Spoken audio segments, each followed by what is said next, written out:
Today's training talk is brought to you by Joe's Pilsner from Avery Brewing, Boulder, Colorado, fresh. I usually like the stronger IPAs and heavy-hitting ales, but got a nice thing with this nice, refreshing lager, a well-crafted lager, always refreshing on a hot day. Avery Brewing, Boulder, Colorado, shameless product sponsor plug.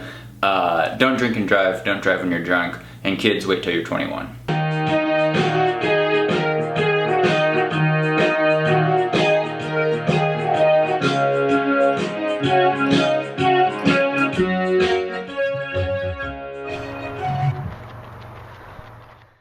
Hi there, Coach Sage of VO2 Max Productions here with another training talk. Today we're going to talk about training parameters. I think someone had asked, you guys had voted on this, what should I measure my training in? Should I go by time spent on feet, minutes per week or hours per week training? Or should I just go by miles? Or should I go by vertical or an effort scale in 1 to 10? Kind of made the last one up. But yeah, these are all different training parameters. And I guess my short answer to that is, I see it as if you're a mountain ultra trail runner who runs a lot on really hilly terrain off trail, you're training for an ultra race or a mountain race or something extreme, I'd use all three parameters. That's what I do. And Strava is a good platform for that, strava.com, because it totals up your time if you record every run. It totals up your vertical gain in meters or feet at the end of the week or a 7-day period. And it totals up your distance run, kilometers, miles per week. And so you have all three of those training parameters. Now, if you're mainly doing road stuff and you run, maybe most of your runs are flat on runnable surfaces, you're training for a 10K, half marathon on the roads, and you're running pretty consistent paces, I would more go by just miles, because you're probably not climbing a ton. You might be doing some hill repeats, but you're not climbing a ton.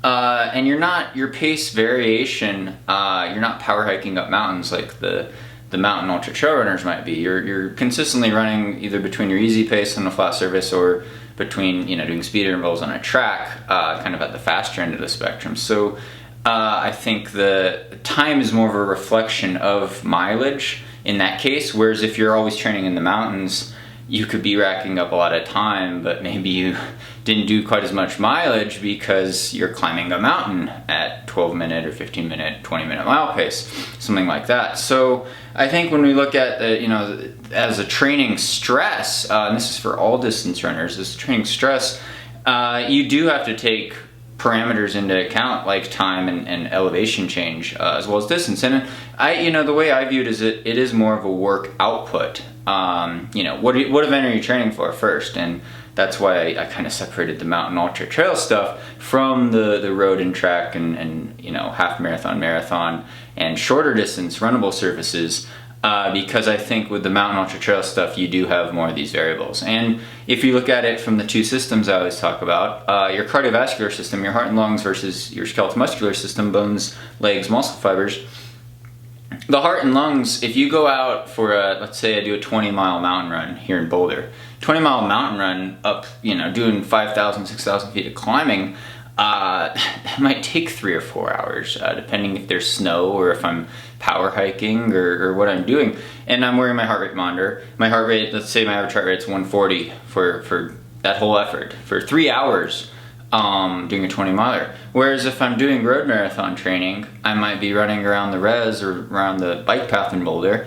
I could do 20 miles in a little over 2 hours. So like 50 minutes less, maybe 210, at the same heart rate. So we look at those two stresses. In the first scenario, my heart rate was at 140 for 3 hours. In the second scenario, my heart rate's probably also around 140 for 2 hours.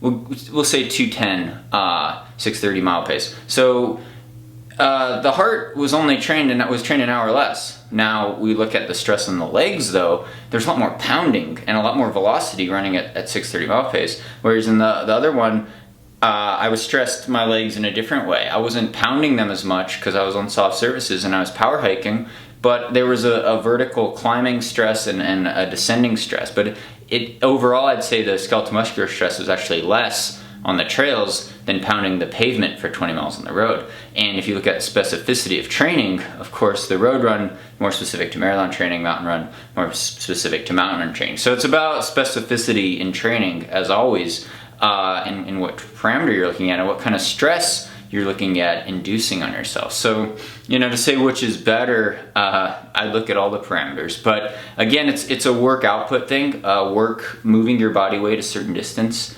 basically. And it's a lot like with the marathon debacle of hitting the wall around mile 20. It happens to elite runners as well as amateur runners. It doesn't matter if you're running 2 hours, 20 minutes, or you're running 4 hours.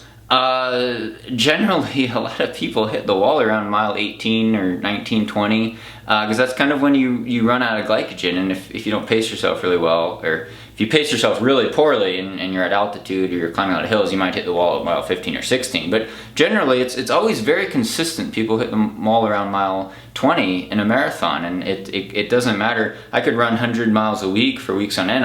If I don't pace myself well, I'm gonna hit the wall at mile 20 still. If I'm taking gels especially, but it's a work output thing. And the elite marathon runner might get to mile 20 in a marathon in an hour 40, and then the mid-pack runner might get there in 3 hours. But the work output was pretty similar. It's like, do you burn more calories running at 7-minute mile pace versus 6-minute mile pace for a 10-mile run? Well, one takes you 60 minutes, one takes you 70 minutes, but if you're an efficient runner, and I'm throwing these paces out there just as myself as an example, you're not really burning that many more calories, if any more, at the faster pace. You're probably burning slightly more. But the work output was the same. You had to cover 10 miles. Doesn't matter if you did it in 60 minutes or 70 minutes. But it does change if there's extreme weather conditions and what kind of fitness you're in, what your nutrition is, things like that. But generally, when you look at training stress, you look at these parameters and you think of it in terms of a work output. And when I'm training for the mountain ultra trail races, I am looking at vertical climbing, because that is a stress and it does tire my legs out a lot. And it burns a lot of calories when you're doing vertical displacement. And I look at my weeks, I probably put less stock into time, just because I think, if you're training for a marathon, you're running maybe 30 miles a week, for example. Let's say you're doing, 5 or 6 hours of training a week. You start bumping that up to 7 or 8 hours a week, you're probably increasing your mileage to, 35, 40 miles a week. It kind of it goes in line, I guess, when you're running more on flat surfaces. You could say it's proportional very well with time spent on feet and distance. Now, in a lot of our marathon plans and ultra plans, we'll cap your long run, especially the marathon plan, we'll cap your long run at 3.5 hours for a lot of our athletes. Sandy and I are at our coaching business, sagerunning.com. We do have a new marathon beginner plan if you haven't seen that. We'll cap the long run. We'll say 20 miles or 3.5 hours. Because we don't want you to go out there and suffer on the pavement for 4 hours trying to do a 22 miler or something like that, because if it's all relative kind of to the level that you're training at and what your experience is, as well as what relative paces you're running. And the goal of a lot of runs, long runs, is to spend time on your feet as a mountain ultra runner. Sometimes the goal is to get in a certain amount of climbing during the run, or to do uphill repeats up a certain gradient. So these are really specific variables that do add stress. But when you look at it in terms of road training and marathon training, I think usually looking at your mileage per week is a pretty good parameter and a pretty good stress. And obviously the heart and lungs, the more time you spent in an easy aerobic zone, generally the more efficient you're going to get. And if you could do that maybe with cross training on a bike, your heart and lungs don't know the difference. But the skeletal muscular system, the pounding, time spent on pavement, your knees will feel that. Your bones and tendons are a little more sensitive, and that's generally a limiting factor. So that's enough on my rant again with time versus distance. I guess use as many parameters as you can at your disposal. Again, I'm on Strava. I post all my training on Strava, so you could check out kind of what I'm up to on there. Thanks again for all the support, guys. I really, really appreciate it.